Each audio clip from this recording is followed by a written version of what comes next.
কি টপিক বুঝছো তো? লিমিটিং বিক্রিয়ক। এই লিমিটিং বিক্রিয়ক তুমি যদি না পারো তাহলে তুমি রসায়নের চ্যাপ্টার 6 কোনো কিছুই পারবে না, অর্থাৎ এখানকার সৃজনশীল তুমি অ্যান্সারই করতে পারবে না।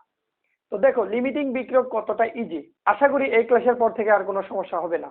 তাহলে এই লিমিটিং বিক্রিয়ক সংক্রান্ত একটি প্রশ্ন, চট্টগ্রাম বোর্ড 2024। দেখো দুইটি বিকার, এ একটি বিকার এবং বি একটি বিকার, যেখানে এ বিকারে আছে 200 ml এবং যার ভর 10 গ্রাম, এবং এই এ পাত্রে আছে ম্যাগনেসিয়াম হাইড্রোক্সাইড। ঠিক আছে। বিকার বি এ আছে কি নাইট্রিক অ্যাসিড 250 মিলিলিটার এবং যার মোলারিটি আছে 0.5 মোল। এখন তোমাকে প্রশ্ন করছে বিকার দুটির দ্রবণদ্বয়কে একত্রিত করলে যে লবণ তৈরি করে তার মৌলগুলোর শতকরার সংযুক্তি নির্ণয় করো। বুঝা গেছে? তাহলে এই বিকার দুটির যে অ্যাসিড এবং ক্ষার আছে, সেই অ্যাসিড এবং ক্ষারের বিক্রিয়ায় যে লবণটা উৎপন্ন হবে, সেই লবণের যে মৌলগুলো থাকবে সেই মৌলগুলোর শতকরা সংযুক্তি নির্ণয় করতে হবে। তাহলে দেখি এই অ্যাসিড এবং ক্ষার পরস্পরে রিঅ্যাকশন করে কোন লবণটি উৎপন্ন করে। দেখো তাহলে এ পাত্রে আছে ম্যাগনেসিয়াম হাইড্রোক্সাইড এবং বি পাত্রে আছে নাইট্রিক অ্যাসিড। রিঅ্যাকশন করলে কি উৎপন্ন হয় দেখো, magnesium hydroxide minus magnesium 2 plus nitrate minus hydrogen plus.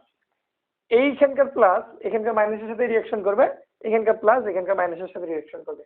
তাহলে ম্যাগনেসিয়াম দুইটা ত্যাগ করে কিন্তু নাইট্রেট একটা গ্রহণ করে। তাহলে কি হবে, ম্যাগনেসিয়াম যেহেতু দুইটা ত্যাগ করবে, নাইট্রেট লাগবে আমাদের দুইটা, এবং এখানকার এইচ এবং ওএইচ মিলিত হয়ে উৎপন্ন করবে পানি। ঠিক আছে, বিক্রিয়া কি বোঝা গেছে? এখন আমাদের কাজ এই বিক্রিয়াটাকে সমতাকরণ করতে হবে। তাহলে বিক্রিয়কে ম্যাগনেসিয়াম কয়টি? একটি, উৎপাদক একটি, কিন্তু নাইট্রেট দুইটি, কিন্তু বিক্রিয়কে আমাদের একটি আছে, এই জন্য সামনে আমরা 2 গুণ করব। ঠিক আছে।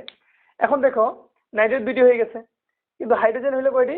এই পাশে দুইটি এবং এখানে দুইটি, চারটি, কিন্তু এখানে হাইড্রোজেন আছে দুইটি, এই জন্য আমরা এই দুইয়ের সাথে আরো 2 গুণ করব। তাহলে চারটি হয়েছে।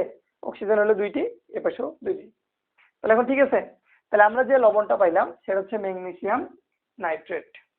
ওকে, এই ম্যাগনেসিয়াম নাইট্রেটের প্রত্যেকটি মৌলের শতকরার সংযুক্তি নির্ণয় করতে বলছে। তাহলে দেখো গো নাম্বার, তাহলে এই ম্যাগনেসিয়াম নাইট্রেট লবণের আণবিক ভর আগে বের করব। তাহলে ম্যাগনেসিয়াম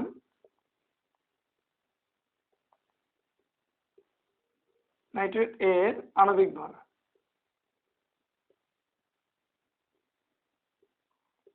দেখো তো, ম্যাগনেসিয়াম কত? ম্যাগনেসিয়াম 24 যোগ ধরে দিলাম নাইট্রোজেন কত?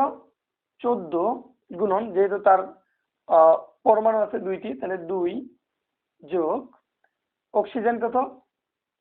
16 গুণন, এখানে পরমাণু 3টি এবং বাইরে 2টি, এই পরমাণুগুলো গুণ করে দিলে হচ্ছে 6টি, তাহলে 6 গুণ আসবে কত? 24 যোগ এটা গুণ করলে আসবে কি 14 দুগুণে 28 যোগ 6 6 36 6 6 কে 6 আর 3 9 কল আসবে এখানে 14 18 8 হাতে থাকলো 1 10 12 14 148। তাহলে আমরা যে লবণটি পাইছি সেই লবণের আণবিক ভর হচ্ছে 148। তাহলে এখন দেখতে হবে এখানে কয়টি মৌল আছে? ম্যাগনেসিয়াম, নাইট্রোজেন এবং অক্সিজেন, এই 3টি মৌলের শতকরা সংযুক্তি নির্ণয় করতে হবে। আগে ম্যাগনেসিয়ামের শতকরা সংযুক্তি নির্ণয় করব। ম্যাগনেসিয়াম এর শতকরা সংযুক্তি, তাহলে মৌলের শতকরা সংযুক্তি নির্ণয়ের শর্ত কি? যে আণবিক ভর পাবো এবং মৌলের যে পারমাণবিক ভর আছে তাকে ভাগ করে 100% দিয়ে গুণ করতে হয়। তাহলে দেখো ম্যাগনেসিয়ামের ভর সংখ্যা কত?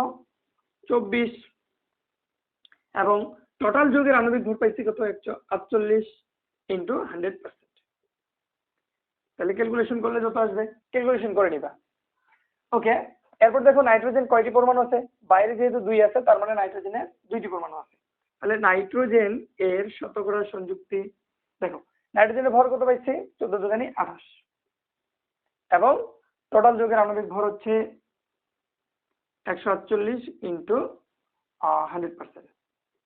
তাহলে এটাকে এটাতে ভাগ দিবা এবং 100 দিয়ে গুণ দিলেই তোমরা শতকরা পরিমাণটা পেয়ে যাচ্ছ। ঠিক আছে, করে নিবা। এরপরে দেখো বাকি আছে অক্সিজেন এর শতকরা সংযুক্তি। তাহলে অক্সিজেনের মোট ভর পাইছে 96 এবং যৌগের মোট আণবিক ভর হচ্ছে 148 ইন্টু 100%। তাহলে এখানেও ক্যালকুলেশন করে নিবা, বুঝে গেছে? ওকে, তারপরে প্রশ্ন কি বলছে, দ্রবণ দুটি একত্রিত করলে দ্রবণের প্রকৃতি কেমন হবে? দ্রবণের প্রকৃতি কেমন হবে সেটা নির্ভর করে লিমিটিং বিক্রিয়কের উপর। তাহলে আমাদের এখন শিখতে হবে লিমিটিং বিক্রিয়ক